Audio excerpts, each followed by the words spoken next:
नमस्कार दोस्तों, स्वागत है आपका हमारे YouTube चैनल कामयाब इंडियन एकेडमी में। पिछले वीडियो में हमने पढ़ा था कि बाल विकास की परिभाषा के बारे में कि बाल विकास क्या होता है और एक बच्चे का बाल विकास किस प्रकार से होता है, बच्चे का विकास किस प्रकार से होता है, किन किन अवस्थाओं से होकर गुजरता है। उसे क्या कहते हैं? बाल विकास कहते हैं। गर्भावस्था से लेकर विभिन्न अवस्थाओं से होकर एक बच्चे का विकास गुजरता है, इसे हम बाल विकास कहते हैं। आज हम पढ़ेंगे शरीर व लिंग निर्धारण में वंशक्रम की भूमिका। किसकी भूमिका? वंशक्रम की भूमिका। शरीर व लिंग निर्धारण में जो वंशक्रम की भूमिका क्या होती है, इसके बारे में हम आज चर्चा करेंगे। हम देखते हैं माता और पिता। माता व पिता। माता में कितने गुणसूत्र होते हैं? 23 गुणसूत्र होते हैं। कितने गुणसूत्र होते हैं माता में? 23 गुणसूत्र होते हैं माता में। और जो 22 गुणसूत्र हैं, 22 गुणसूत्र वो क्या होते हैं? 22 गुणसूत्र होते हैं, इनको बोलते हैं काय गुणसूत्र बोलते हैं। कौन से गुणसूत्र? काय गुणसूत्र बोलते हैं। और जो एक गुणसूत्र होता है वो क्या होता है? लिंग गुणसूत्र होता है। माता में 23 गुणसूत्र होते हैं। कितने गुणसूत्र होते हैं माता में? 23 गुणसूत्र होते हैं, जिनमें से 22 गुणसूत्र होते हैं वो क्या कहलाते हैं? काय गुणसूत्र कहलाते हैं। और जो एक गुणसूत्र होता है वो क्या करता है? लिंग का निर्धारण करता है कि लड़का होगा या लड़की। अब इसी तरह पिता के बारे में बात करते हैं। पिता में कितने गुणसूत्र होते हैं? 23 गुणसूत्र होते हैं। पिता में कितने गुणसूत्र होते हैं? 23 गुणसूत्र होते हैं। पिता में 23 गुणसूत्र होते हैं। 22 जो गुणसूत्र हैं, 22 गुणसूत्र वो काय गुणसूत्र होते हैं। कौन से गुणसूत्र होते हैं? काय गुणसूत्र होते हैं। जबकि जो एक गुणसूत्र होता है वो क्या करता है? एक गुणसूत्र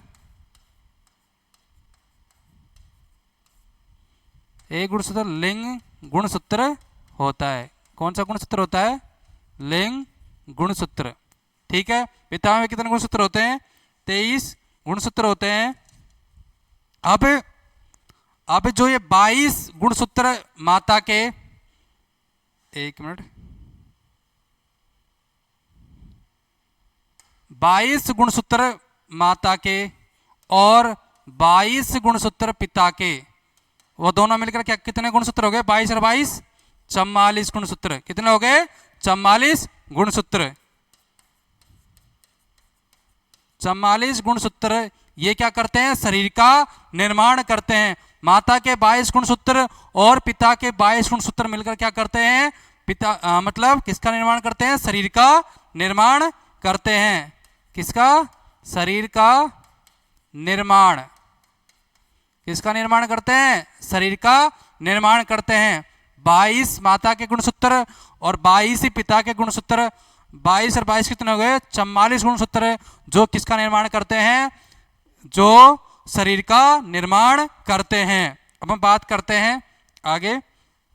जो गुणसूत्र, एक गुणसूत्र माता का और एक गुणसूत्र किसका? पिता का। ये क्या करते हैं? एक गुणसूत्र माता का, एक गुणसूत्र पिता का। ये क्या करते हैं? दो गुणसूत्र लिंग का निर्माण करते हैं। क्या करते हैं? लिंग का निर्माण करते हैं। ठीक है। अब एक फिर से देख लेते हैं। माता में कितने गुणसूत्र होते हैं? 23 गुणसूत्र होते हैं, जिनमें से 22 गुणसूत्र क्या कहलाते हैं? काय गुणसूत्र होते हैं, जबकि एक गुणसूत्र लिंग गुणसूत्र होता है। उसी तरह पिता में कितने गुणसूत्र होते हैं? 23 गुणसूत्र होते हैं और 22 गुणसूत्र क्या कहलाते हैं? काय गुणसूत्र कहलाते हैं। और जो एक गुणसूत्र है वो क्या करता है? लिंग गुणसूत्र कहलाता है। माता के 22 गुणसूत्र व पिता के 22 गुणसूत्र मिलकर क्या होता है? 44 जो गुणसूत्र हैं वो क्या करते हैं? शरीर का निर्माण करते हैं और जो माता का एक गुणसूत्र व पिता का एक गुणसूत्र, यानी दो गुणसूत्र हो गए जो क्या करते हैं, लिंग का निर्माण करते हैं। ठीक है, एक बार इसका स्क्रीनशॉट ले लो।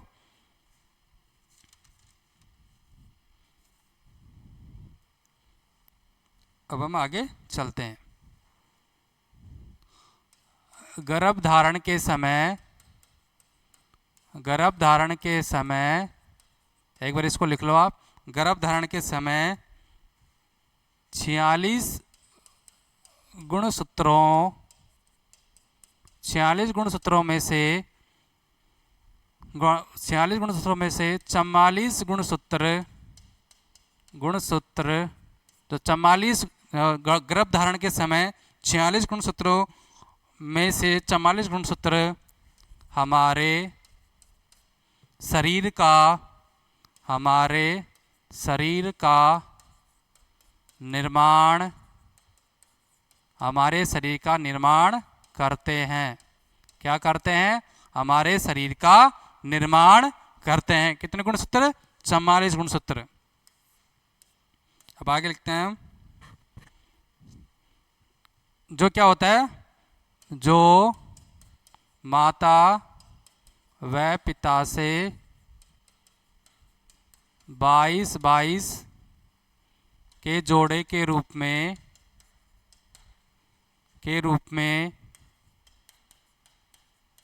प्राप्त होते हैं।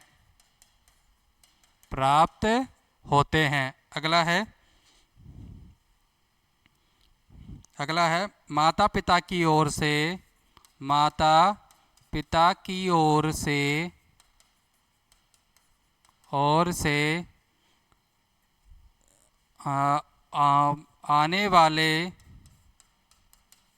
आने वाले एक एक गुणसूत्र लिंग का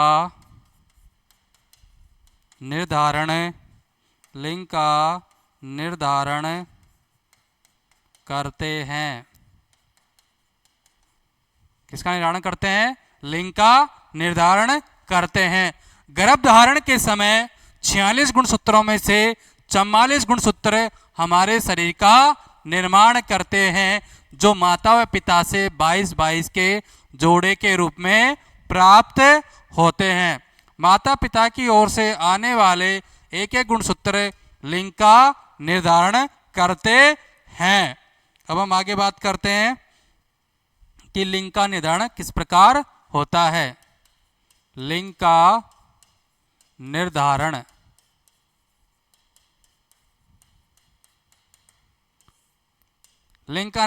कि लड़का होगा या लड़की, इस लिंग का निर्धारण किस प्रकार से होता है उसके बारे में हम चर्चा करेंगे। ठीक है,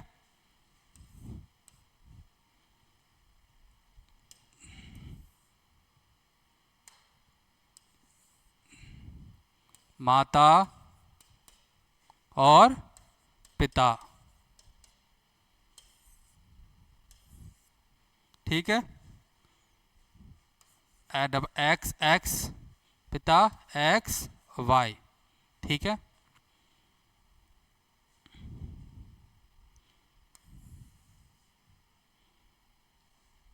एक्स और एक्स, अगर ये दोनों होंगे गुणसूत्र तो क्या होगा? डबल एक्स और एक्स और वाई, एक्स और वाई, तो यहाँ होगा एक्स वाई।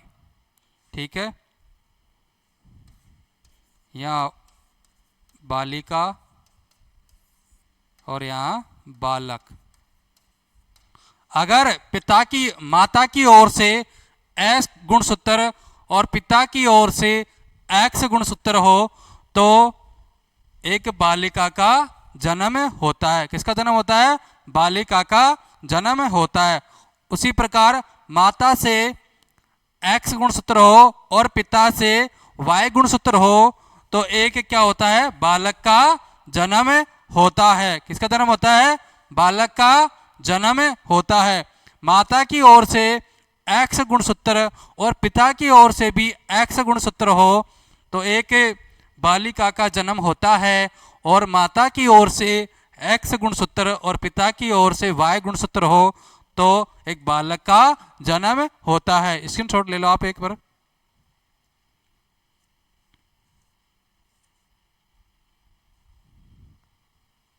अब हम आगे बात करते हैं।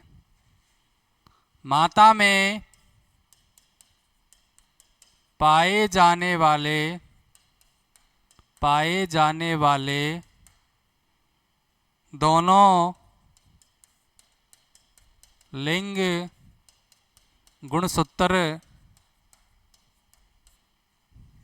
एक्स एक्स, माता में पाए जाने वाले दोनों लिंग गुणसूत्र एक्स एक्स होते हैं। कौन से गुणसूत्र होते हैं? एक्स एक्स होते हैं। जिनका आकार, इनका आकार क्या होता है? आकार लंबा होता है। क्या होता है?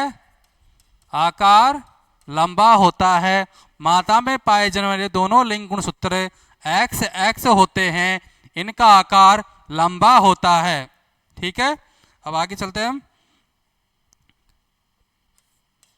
पिता में पाए जाने वाले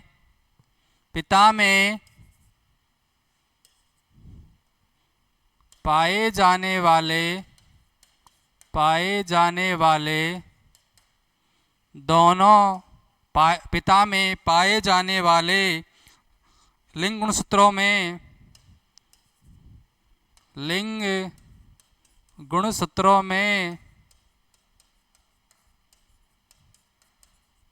एक गुणसूत्र लंबा में एक गुणसूत्र लंबा वो होता है एक्स, वह दूसरा गुणसूत्र वाई बोना वह गोल गुणसूत्र होता है। कौन सा होता है? दूसरा गुणसूत्र वाई बोना और गोल, बोना वह क्या होता है? गोल होता है, गुणसूत्र होता है। पिता में पाए जाने वाले लिंग गुणसूत्रों में एक गुणसूत्र एक्स व दूसरा गुणसूत्र वाई जो बोना वह क्या होता है? गोल होता है। पिता में जो एक गुणसूत्र होता है एक्स, वो क्या होता है? लंबा होता है। क्या होता है? लंबा होता है। माता में पाए जाने वाले दोनों लिंग गुणसूत्र कौन से होते हैं? एक्स एक्स होते हैं, जो क्या होते हैं? इनका आकार लंबा होता है। जबकि पिता में पाए जाने वाले लिंग गुणसूत्रों में से एक गुणसूत्र क्या होता है? एक्स, जो क्या होता है? लंबा होता है। जबकि दूसरा गुणसूत्र वाई वो क्या होता है? बोना व गोल गुणसूत्र होता है। एक बार इसका स्क्रीनशॉट ले लो आप। अब हम बात करेंगे विकास के वंशक्रम संबंधित सिद्धांत।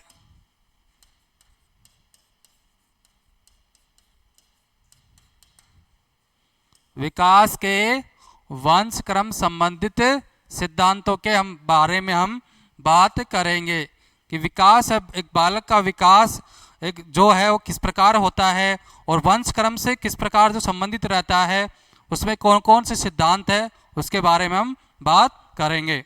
जिसमें पहला सिद्धांत है बीज कोशों का सिद्धांत। इसको बोलते हैं अमरता का सिद्धांत।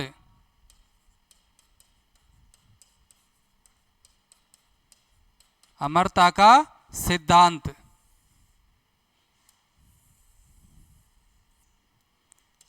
यह सिद्धांत बीज कोशक सिद्धांत का ये है कि जो जो वंशक्रम जो पीढ़ी दर पीढ़ी जो गुण चले आ रहे हैं वो गुण वर्तमान उनकी जो वर्तमान पीढ़ी है उसमें भी प्रचलित रहते हैं। जैसे जैसे बीजमैन नामक एक विद्वान थे, उन्होंने कुछ चूहे पाले और उन चूहों की पूंछ है उसको काटते गए।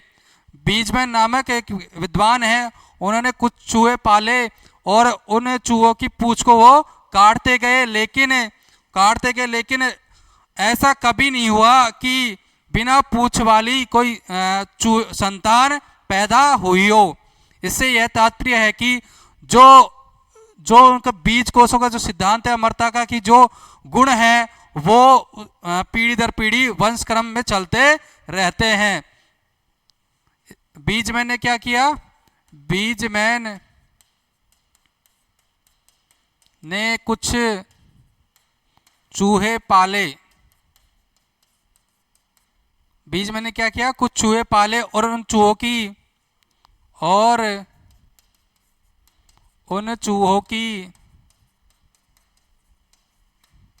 पूंछ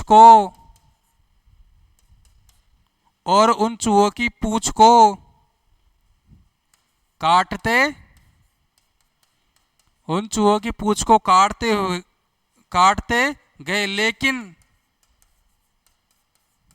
कभी भी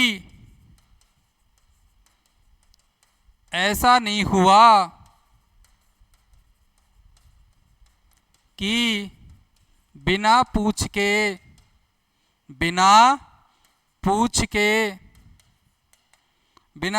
के संतान, मतलब चूहे पैदा हुए हों। बीजमैन ने कुछ चूहे पाले और उन चूहों की पूंछ को काटते गए, लेकिन कभी भी ऐसा नहीं हुआ कि बिना पूंछ के संतान या चूहे पैदा हुए हों। तो इससे यह तात्पर्य है कि माता पिता से जो जनन है, जो गुण है वो निरंतर चलते रहते हैं। इससे क्या तात्पर्य है कि माता पिता से जो जनन है वो निरंतर चलते रहते हैं, यानी माता पिता की मृत्यु के बाद भी उनके जो गुण हैं वो किस में रहते हैं? उनकी संतान में रहते हैं। इससे यह स्पष्ट हुआ है।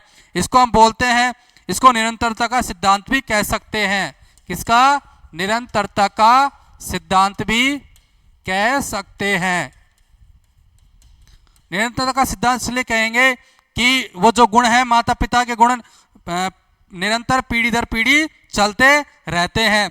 अब बीजमैन द्वारा कुछ चूहे पाले गए थे, उन चूहों की पूंछ को निरंतर काटते गए, लेकिन उन्हें कभी भी ऐसा प्राप्त नहीं हुआ कि जो उनकी संतान हुई चूहों की वो बिना पूंछ वाली हुई। ऐसा कभी भी नहीं हुआ। इसका ये कारण है कि जो माता पिता के जो गुण हैं संतान में हमेशा रहते हैं, वो चलते रहते हैं। ठीक है, एक बार इसका स्क्रीनशॉट ले लो, फिर आगे चलेंगे। अगला सिद्धांत है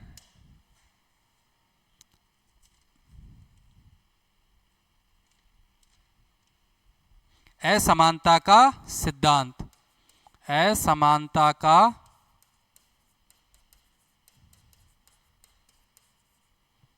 असमानता का सिद्धांत।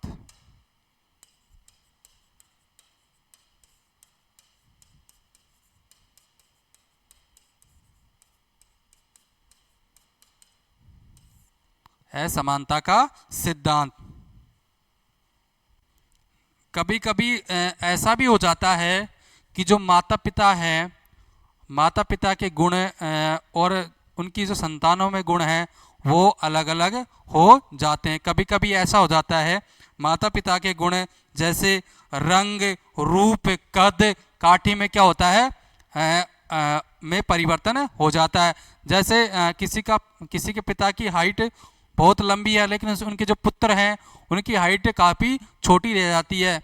किसी के मतलब माता पिता का रंग है जो खूब गोरा है और उनकी संतान का रंग थोड़ा सांवला है, ऐसा हो जाता है। रंग रूप आकार में उसके पिता की जो आकार है वो काफ़ी अष्टपुष्ट है शरीर, और जो उनकी संतान है उनकी संतान क्या होती है, कमजोर हो जाती है। तो ये क्या है, असमानता का सिद्धांत है।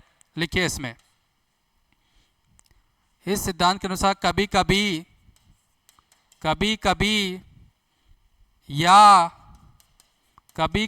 या किसी विशेषता में कभी कभी या किसी विशेषता में माता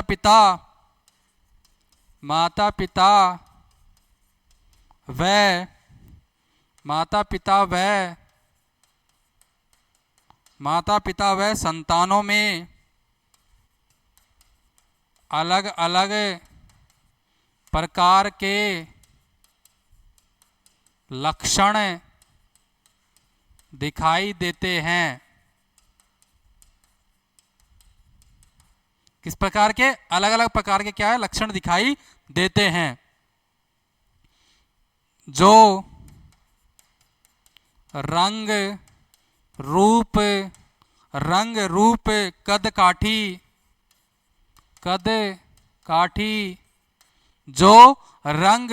कद काठी में होने वाली असमानता को दर्शाते हैं।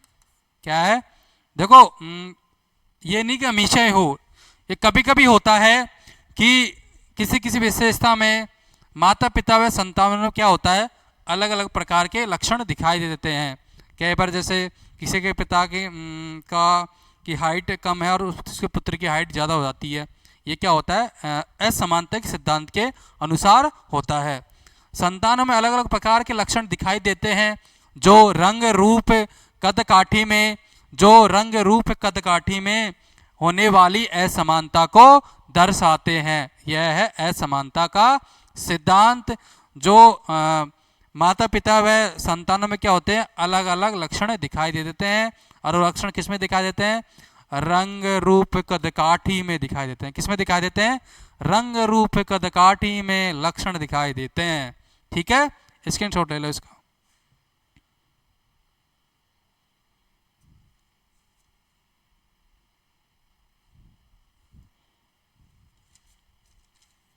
अब हम बात करते हैं अगले सिद्धांत के बारे में।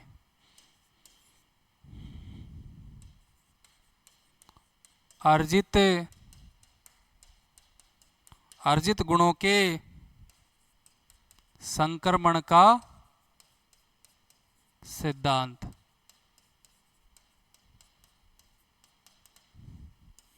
अर्जित गुणों के संक्रमण का सिद्धांत, इस सिद्धांत के बारे में पढ़ेंगे हम।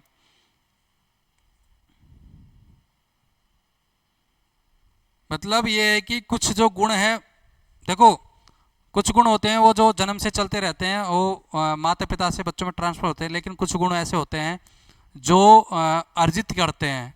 कहाँ है, अर्जित करते हैं। जैसे जिराफ, कहा जाता है कि जिराफ की गर्दन जो लंबी नहीं थी, क्या है, जिराफ की गर्दन लंबी नहीं थी, लेकिन जिराफ की गर्दन क्या है, ऊँट के समान थी। पहले कैसी थी, ऊँट के समान थी।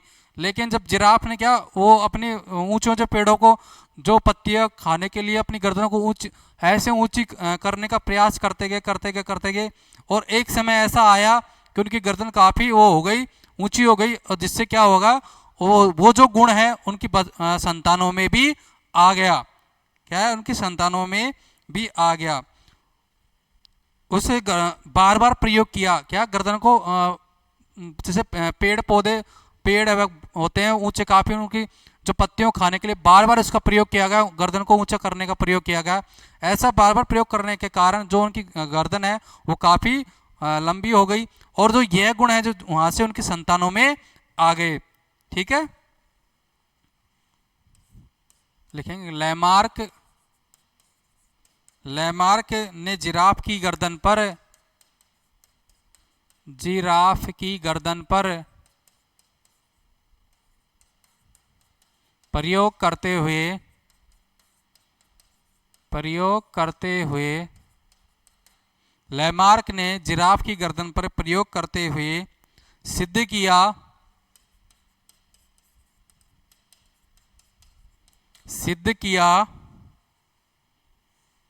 कि जिराफ की गर्दन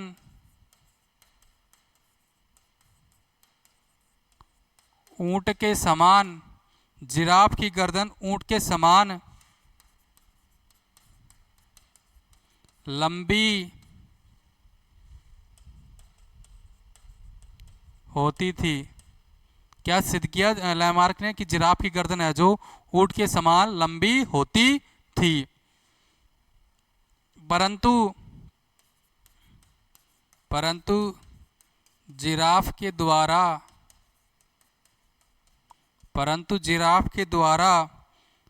इसका बार बार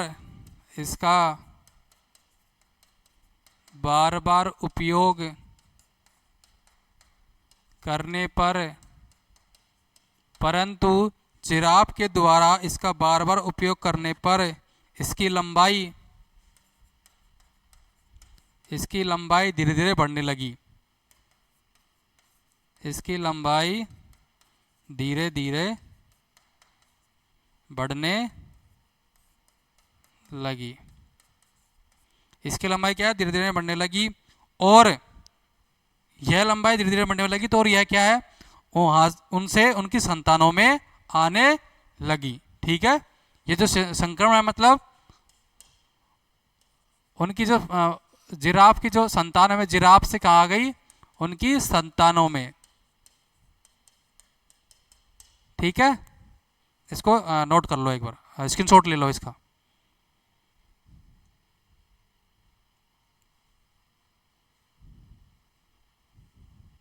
अब हम बात करते हैं अगले सिद्धांत की ओर।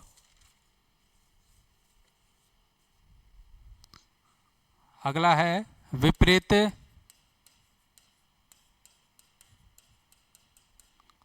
गुणों का प्रत्यागमन। विपरीत गुणों का प्रत्यागमन का सिद्धांत।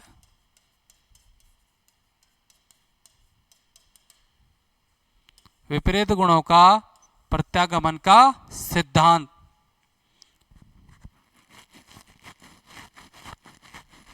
इसमें क्या होता है?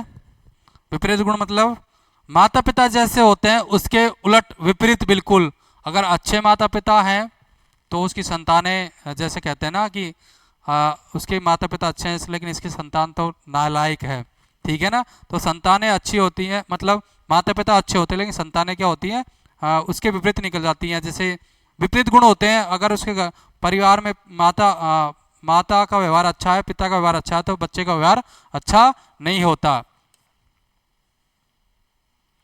माता पिता के ठीक विपरीत गुण।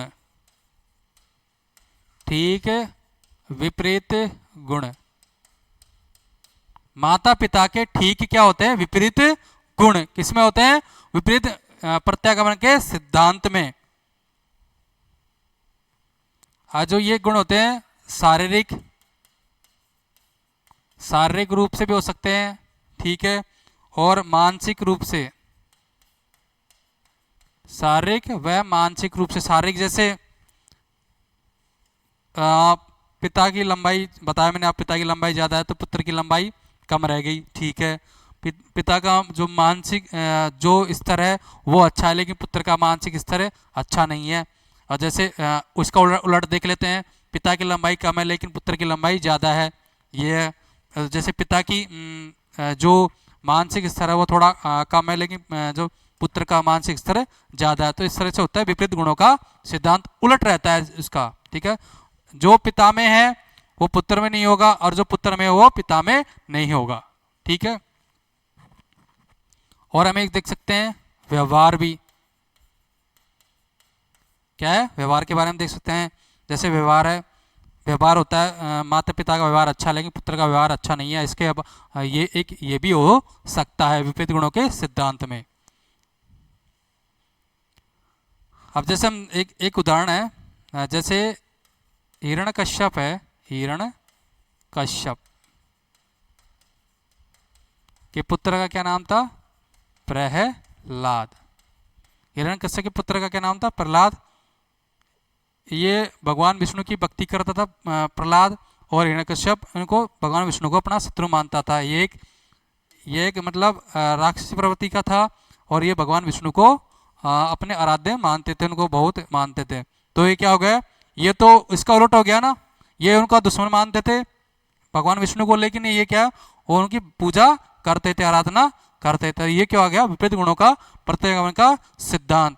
तो आई होप दोस्तों जो मैंने पढ़ा आपको अच्छा लगा होगा, और अच्छा लगा है तो जो वीडियो को लाइक ज़रूर करना, और हमारे चैनल को ज़रूर सब्सक्राइब करना, और जो जितने भी आपके साथी हैं उनके साथ वीडियो को ज़रूर शेयर करना। मिलते हैं नेक्स्ट क्लास में। धन्यवाद।